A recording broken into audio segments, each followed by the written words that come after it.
విదేశాల్లో చదవాలనుకుంటున్నారా? అయితే విదేశ్ కన్సల్ట్ ని సంప్రదించండి. టార్గెట్ జగన్. ఇది ఇప్పుడు ఏపీలో జరుగుతున్న రాజకీయం.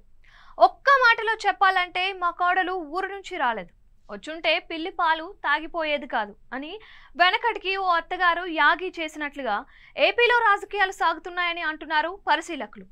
చంద్రబాబు ఎక్కడ మైకు పుచ్చుకున్నా జగన్ను సెంట్రిక్ గానే రాజకీయాలు చేస్తున్నారు, జగన్నే ఏకేస్తున్నారు. కారణాలు ఏవైనా, సమస్యలు ఏవైనా దానికి మూల కారణం జగన్నే చూపిస్తున్నారు. విజయవాడలో వరదలు రావడానికి జగన్ పాలనే కారణమని చంద్రబాబు ఇప్పటికీ చెబుతున్నారు. బుడమేరు గండ్లు పూడ్చలేదని, 5 ఏళ్ల పాలనలో నిద్రపోయారని అన్నారు. ఇక ఏలేరు రిజర్వాయర్కు భారీ నీరు వచ్చి గ్రామాలు మునిగిపోతే కూడా జగనే కారణమన్నారు. ఇక కృష్ణానదిలో 4 భారీ పడవలు కొట్టుకు వచ్చిన ఘటన వెనుక కూడా వైసీపీ నేతలు ఉన్నారని చంద్రబాబు ఆరోపించారు. దీనిపై కేసులు కూడా నమోదయ్యాయి. ప్రస్తుతం విచారణ కూడా సాగుతోంది.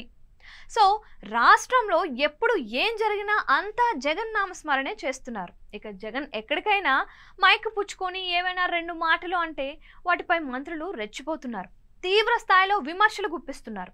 బుడమేరు వరదకు, అన్నమయ్య డ్యాంకు ముడిపెట్టి మాట్లాడుతున్నారు.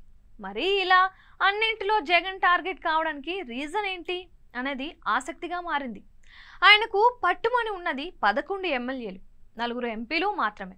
మరి అంతగా జగన్ను ఎందుకు టార్గెట్ చేస్తున్నారు అనేదే ప్రశ్న. ఎందుకంటే జగన్ రాజకీయంగా ఓడిపోయినా ఆయనకు ప్రజల్లో 40% మేరకు ఆదరణ ఉంది. అంత భారీ వ్యతిరేకతలోనూ వైసీపీకి 40% ఓట్ బ్యాంక్ దక్కింది. ఇదే కూటమిని కలవరపాటుకు గురి చేస్తోంది. ఈ పరిణామాలతోనే జగన్ చెప్పింది జనాలు నమ్మే అవకాశం ఉంటుంది అన్న ఆలోచనతోనే చంద్రబాబు వ్యూహాత్మకంగా జగన్ను టార్గెట్ చేస్తున్నారు. రాష్ట్రంలో ప్రత్యర్థి అంటూ ఎవరైనా ఉంటే అది జగన్ అన్నట్లుగా వ్యవహరిస్తున్నారు. ఈ కారణంగా టార్గెట్ జగన్ మంత్రాన్ని చంద్రబాబు నూరిపోస్తున్నారు. అయితే ఇక్కడ కీలకమైన అంశం ఏంటి అంటే పదే పదే జగన్ను టార్గెట్ చేస్తే ఆ నెగిటివ్ ప్రచారం కాస్త పాజిటివ్గా మారే అవకాశం ఉంది.